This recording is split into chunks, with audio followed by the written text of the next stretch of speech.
In the Complete Leader program, we talk about a leader having 4 qualities: clear thinking, leading himself, leading others, and being authentic.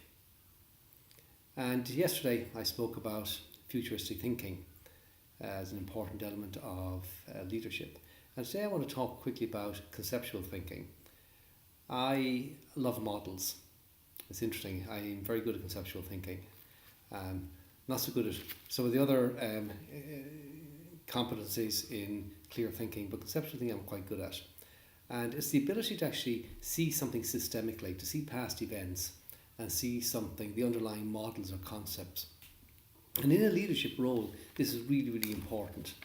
The ability to actually communicate clearly with somebody in an abstract way, if you wish, i.e. to get above a particular event or circumstance and maybe talk systemically about what's happening so it can be replicated, so people can learn from it, so they can apply it to different circumstances, is a really, really important skill for a leader.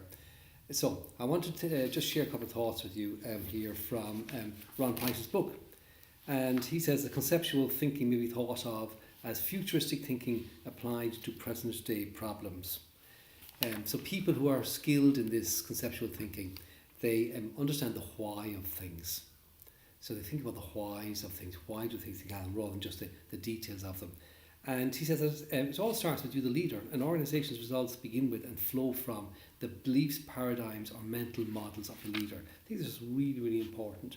So your ability to think clearly in this way, to think conceptually, systemically about something and communicate it with your team, even if you're doing, for example, something as simple as a business strategy, you will recall we have a model, the one thing plan. And one thing I love about the plan, that particular model, is that it's a conceptual model.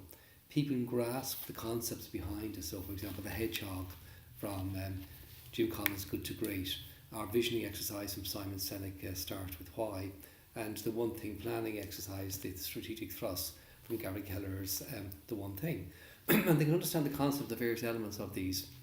And because they can understand them in their totality systemically, they can then go and apply them at a personal level, at a team level, at an organisational level, and they see how it all hangs together. So this thing of conceptual thinking is really, really important for a leader. And you can develop this by literally by thinking conceptually. So he puts down here as ways to do it. Practice futuristic thinking. We already talked about that. Study strategies. So think about strategies, look at strategies, look at the way people fall into the future, the way they organise their thoughts, again, systemically, so they can actually apply strategies. Identifying, understanding underlying assumptions in your organisational strategy. So ask us, when you look at your one thing plan, I've got one up on the wall there I'm looking at, when you look at your one thing plan, ask yourself the question, like, what are the underlying concepts behind these strategies or assumptions behind the strategies, and start to think conceptually about your plan. And look for concepts in everything that you do. Always look at the concept in every situation you find something. Say, why? Why is that? What's the concept? What's the model? What's the thinking behind that? So conceptual thinking, very important for you as a leader to be able to communicate conceptually to your people and your teams, so they can understand, so they can apply in a systemic way, they can apply models and concepts to particular events. So think about it. Conceptual thinking, really important part of leaders are clear thinkers.